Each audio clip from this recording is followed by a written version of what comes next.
hope that you find it enlightening. We did talk about a number of other things.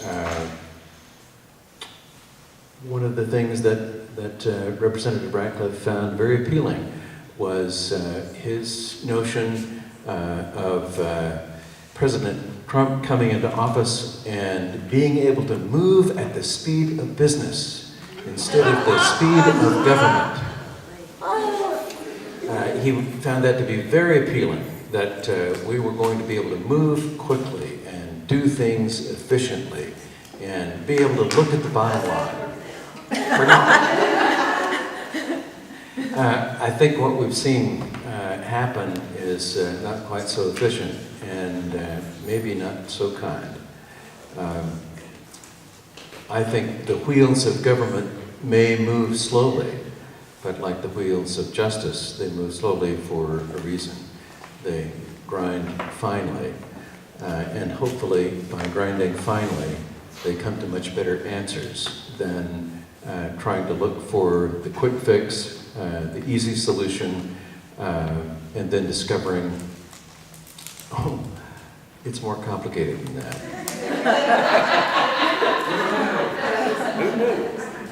Who knew healthcare could be so complicated? Who knew that foreign relations could be so complicated?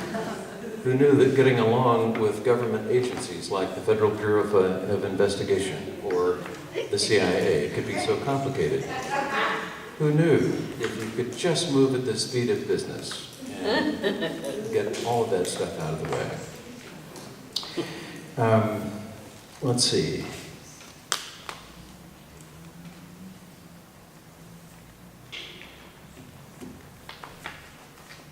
No, I don't need to make an emergency call. I just need to see my list. Public education is one of the things we talked about too. And I talked with him about vouchers and about what I think is unfair in terms of really supplementing wealthy people for the private education of their children. For years, the legislature of the state of Texas has said no to public vouchers for private schools. The conservative legislature of the state of Texas has said no because they see it as robbing our public schools of their valuable and declining resources in order to augment private education for people who are wealthy. Now, granted, voucher programs are going to talk about how they're going to help people who are at risk, they're going to help people who are poor, they're going to give people more choices. A few. If the voucher is roughly the $4,500 that is appropriated for each child in the state of Texas, if that comes out of the public funds to augment private education, but it doesn't cover the full cost because private education is more like $12,000 to $15,000 per year per child, then where will that come from? Yes, there will be some private schools that will have the resources and will feel the obligation to exercise some generosity to provide some scholarships. So a few kids who are lucky might be able to get some slots in a private school. The $4,500 a year is going to come from what would go to their public school. Their public school will be poorer and have fewer resources. The private school will get the money.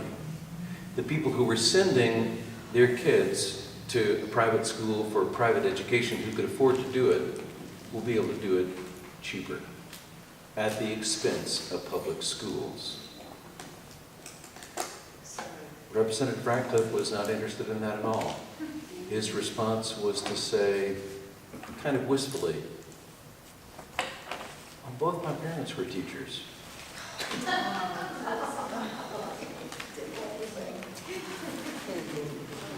I don't want to be unfair to John Radcliffe, but that was the depth and the distance of his thought in terms of vouchers for private schools. We are at a difficult crossroad where we need to do something different. We need the support of the federal education agency to provide money for our public schools. We need those things. Our public schools need those resources that are being taken away and siphoned off for private benefit and for private profit. Our public schools are the gems of our communities, the foundation stones of every community in our district, in every community in our state, in every community in our nation. Our public schools are the cornerstones of democracy. It's where people learn about what it means to be engaged with people who are different from you, to learn about different ideas, to learn about civics, to learn what it means to be civil with one another. Those things happen in public schools. They don't happen in the ghetto of a private school where you're only going to school with people who are like you, who are in your income bracket, who are in your neighborhood. We need to be holding up the value of public education, which has been a part of who we are from our very founding. We need the support of the federal agency on education. We don't need to have it gone away just because people don't happen to like the protections or the policies that are in place that hope to have a better education for all of our children all across the nation, in Texas and Alabama and Florida and Oklahoma and Washington. Everywhere. That's what public education is about. And that's why we have the education agency that we do.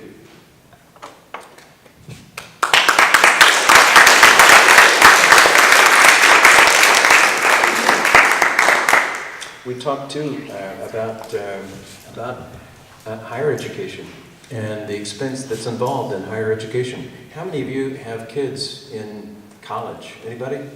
Yes. Is it expensive? Is it more expensive than when you went to school? I didn't hear you, Badger. Higher education.